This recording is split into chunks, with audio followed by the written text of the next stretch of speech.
Twisted Timber Tree Stands presents Faded Camo, Stories of the Hunt. Well, the woods are on fire here in Minnesota, and the guys have been seeing some great deer. This week, we will bring you 2 successful hunts. Tim connected with a big 8 on the 30th of October, and Paul Brazil heads out with his neighbor's daughter on her first youth hunt. Hope you enjoyed this week's show, Faded Camo, Stories of the Hunt. All right, so October 30th, I hit the stand. Usually we like to shoot a little B-roll, like pre-roll stuff, getting ready, going up the stand, and getting situated and get everything right. You want to build a hunt. If you're going to edit a hunt, you need to build it up. You need to get all the footage. You need a ton of footage to make a little bit. Well, on this particular evening, we were hunting hard. We hunted that morning. We were just getting after it. So I got on the ATV, I got my bow, and I cruised down to the valley and skipped it all. I got into my stand and I set up first, put the camera up, got the camera arm, got situated. I was ready to hunt, and I just sat down, and it was just like I sat down in the most comfortable chair in the world. Everything fell away. I just relaxed. It was super beautiful out. There was not a lot of wind, super calm night. I could hear anything. So I just sat back, relaxed a little bit. Before I knew it, 2 hours had passed. It was about 5 o'clock. Thought to myself, man, I better start shooting some video. If something happens tonight, I want to get some of that B-roll. I want to get some of that pre-roll. I want to get some extra footage so I can put together a good hunt. Well, at about 5:10 to the south of me, I heard something come down the bluff. Knew something was coming. I knew there was a deer over there, but he never showed himself. About 10-15 minutes later, to my right, I heard a deer coming down the bluff. Looked to my right, it's a small buck. Saw him work down to the food plot. I thought he was going to come directly to the food plot, hit the water, hit the food, but nope. He skirted the food plot to the south, held up in the thick brush, and then he quickly cut across the south end of the food plot, which really opened my eyes to what goes on in the deer woods. We get caught up on running trail cameras, and I'll talk about this later. This is one thing I really learned about this. We need to stop relying on our trail cameras and get in the woods and hunt, and I'm going to talk about that more a little bit further on here. So anyways, I see this deer cut the end of the food plot. I mean, he cut across it so fast, he did not want anything to do with the food plot. Goes into the south end, but as soon as he got in the brush back there, I saw him, all his hair stand up. I knew at that point something else was back there, and he was ready. A couple seconds later, I mean, literally 5-10 seconds later, I hear antlers crashing. I got a fight going on about 85 yards to my south, just beyond the food plot, and I'm trying to look, I'm getting the camera, and I'm trying to figure out what's going on over there. All of a sudden, I see some antlers, and I'm thinking to myself, man, I think that's a shooter. I think I got a good buck down there. So I'm working with the camera, reach to my left, I grab the bow. So I got the bow in my hand, and I'm trying to film, holding my bow at the same time, and man, it's a challenge. So the fight breaks up. I see the small buck kind of cruise off to the right, which is to my far south. At that point, I know there's an aggressive buck down there, and I know I got to start talking to him. I need to bring him to me. So I take out my extinguisher grunt call, and I do 3 short grunts, trying to show this deer, hey, there's another buck here too. Sure enough, charging up the east side of the food plot in the thick brush. I know he's coming. I know this is it. And I'm waiting, and he's waiting too. Looking, finally he steps out, takes a few steps towards the food plot, and he's looking everywhere, and I know what he's looking for. I don't want to make another sound this time. I don't want to tip myself up, so I'm just quiet. Well, he doesn't see anything. He backs up, goes in the brush again, and then boom, it's on. He's coming right for me, and this is it.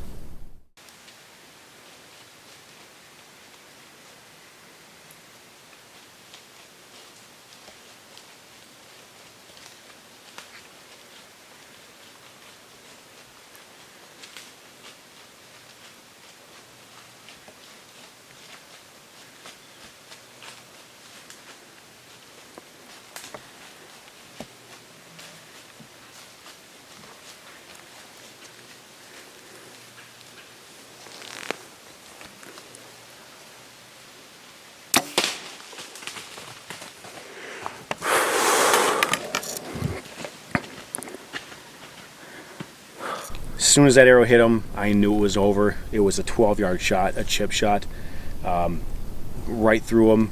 We had a great recovery. Check this out. Well, we just got to the stand. Paul got out of the woods, waited for him. We got everybody together, came back down to the spot. We're right by the stand right now. We're gonna go over here, we're gonna find the arrow. Once we get that, confirm there's blood, we're just gonna go down the trail a little bit. I heard the deer crash pretty loud, so I'm pretty confident I know right where he's at.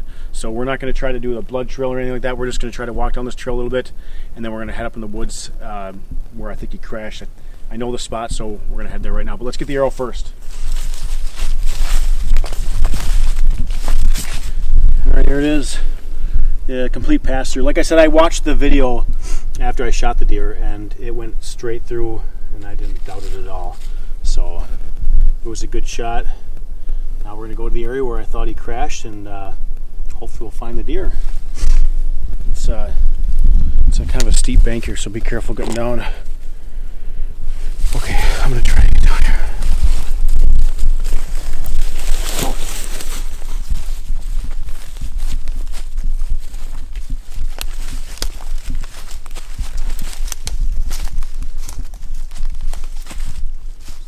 So we came in off the logging trail to try to locate the deer, and we just couldn't find him. So as we're checking the hillside, we came across the blood trail, and it's just beat red. So I know he's close. We're gonna fall right down here and see if we can't recover this deer. It's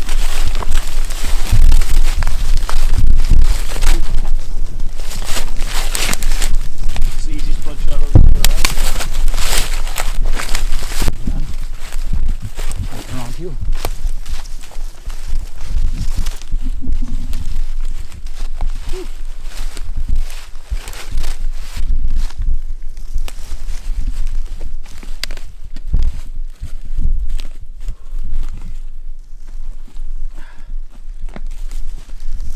Well, here we go. We got him recovered. Did not go far at all, maybe 60, 70 yards from the stand. And right over that ditch where I saw him run, crashed just beyond that. So it was pretty easy to find, and the blood trail was super good. This deer just poured blood. It was a good shot. Good deer. We've had a lot of history with this deer this year. He just started showing up on trail cameras like crazy. And this is his core area. He's been at the top of the bluff and then down here. And I knew sooner or later we'd run into this deer because he's been making some daylight appearances. So it only a matter of time. We just started hammering these spots and waiting for the right wind and getting in here, and sure enough, it came together. So great night here in Minnesota. I got a tag filled on October 30th. I think this is probably one of the earliest I've ever done it before, so I feel pretty good.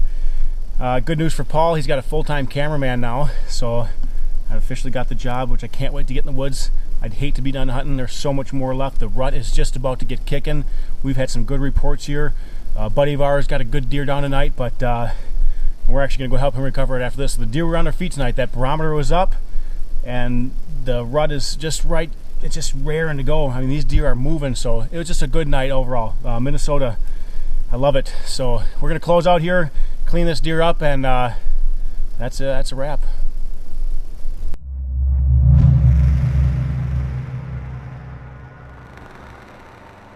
Well, I hope you enjoyed that hunt. October 30th was a super fun day, and like I mentioned during that segment, something about trail cameras and something we're going to change in the future is it's October 30th. We know there's a lot of deer around the area. We just need to get in there and hunt. We were trying to look at cameras and say, you know what, hey, we got active daylight shooters on this plot or active daylight shooters in this area, but the truth of the matter was I was down there that evening hunting. I had 2 bucks come through, and I'll tell you what, not one of those deer got their picture taken. So the next day, if we would have pulled that card, it would have been another day saying to ourselves, heck, we don't have any daylight activity. But in fact, there was deer all around that plot. And every time I've sat in that tree stand, there's been deer actively using the trails behind it to the west, south, and to the east. And then I had deer coming in the north. So basically all around that area. It's a super good area. We put that plot down there with a plan. We put the water down there with a plan. It's at the bottom of a valley where 3 ridges come together. It's almost like a crossroads. There's deer coming in from every which way. So it's a really active area, and it's a center point for the area. So we put a food plot down there, we put some water down there, and it worked to our advantage. Another thing I took away from that hunt was communication, talking to the deer, using a grunt call. I had an extinguisher call down there. I gave it 3 grunts. And sure enough, that deer came charging in on me. If I wouldn't have had that, if I wouldn't have talked to that deer, who knows what he would have done. He would have came, maybe would have came my way, maybe wouldn't have. But I know for a fact that grunt worked. It got him in. It had him interested. Came in he came in on a mission. You know, he was looking for the other deer, couldn't find it, backed out, circled around, came a different way, and gave me a 12-yard shot. Super successful hunt. It was a lot of fun, and I learned a few different things. I love going out in the woods bow hunting because every time you step away and look at what you did, you learn something new. So now we're going to switch gears here a little bit. We're going to go back a couple weeks to a youth hunt. Paul Brazil took out his friend's daughter, and they got it done. First night, they got a deer down, and this is a memory this girl's going to hold on to for the rest of her life. Great way to introduce her into the outdoors. Check this out.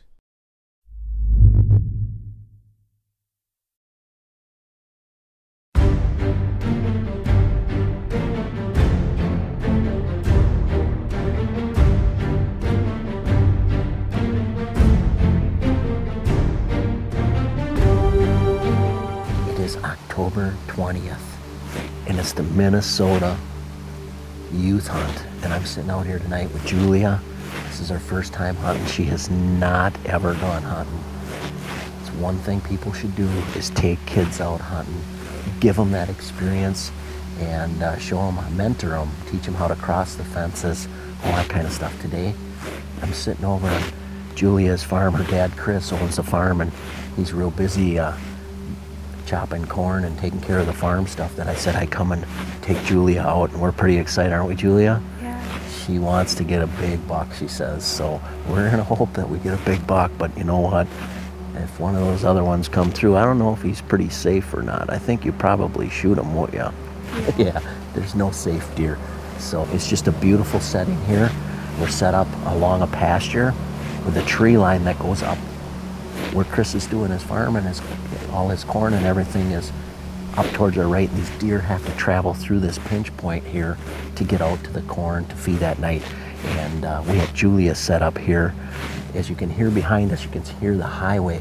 So these deer are just pinched down into this narrow neck, and we're hoping they pass through here tonight and give her an opportunity to smoke a big old buck. But we'll see what happens. Hang with us. It's going to be a fun 4-day hunt, and I'm looking forward to it, and I think Julia is too. Yep. Let's see if we can get it done tonight.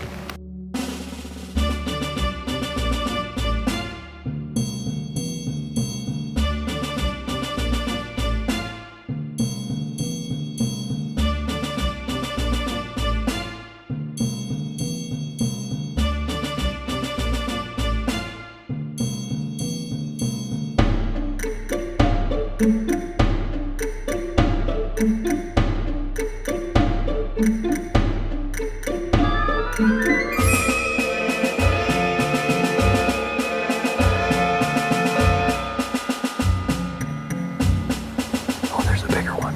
There's a bigger one to the right. Wait for him.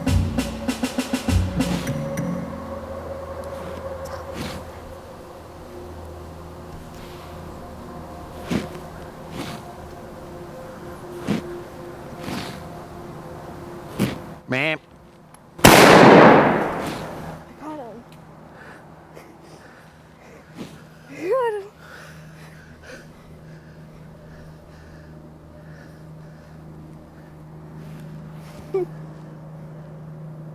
Keep the gun on him.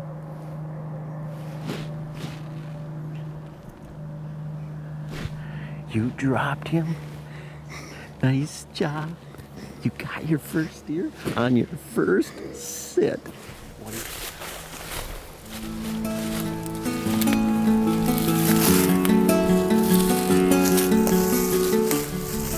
We saw about 5 does come from up there, all the way down there, and then there were 2 bucks following, this guy and a smaller one. I got him, this guy. Yeah. He's got 6 points. It's not bad for your first deer. Not at all. Well, I hope you enjoyed that show. October 30th, great night for myself. Then the youth season, Paul Brazil got it done with his buddy's daughter. Just a super fun hunt. She's hooked for life. So we got a lot more coming here at Faded Camel. Today we got Brady Enders with us, and he's going to show you his little surprise what he got a couple weeks ago. Yeah, or what, a week ago? Yeah, I took this deer a week ago today down in Missouri. Nice. He came in and crossed the creek, and it was probably 10 minutes before last light, and 10 yards, crushed him. It was something I will never forget. All my friends were there, all my buddies, and it was phenomenal. It was 151 inches. Yep, one of the best weeks I've ever had, just being with my buddies, and that's all that matters is hunting hard. We all hunted hard. We didn't all see big deer, but we had a great week no matter what. So he goes down there with Tom Truex, Dave Truex, Mike Lawrence, and with Tom's uncle. Yep. A bunch of other guys go down there to Missouri. Been going down there for how many years have you been there for? 5 years now. So a lot of good deer down there. Yeah, so a lot of big deer. Success. And then your other buddy, somebody else got another deer down there too? Yeah, Rob shot a nice 125-inch 8-pointer. Very nice deer. Yeah. So successful hunt. Last year, Dave Truex got one. Right? Yeah, that's right. He shot like a 135 8 or 10. Yeah, and he just got one too a couple nights ago out in New Triers, or where was it? Yeah, I believe so. Good deal. Well, it's success. Everything's going well, man. It's gun season right now. You know, we got a lot of season left. I'm going to Wisconsin. I'm super excited about that.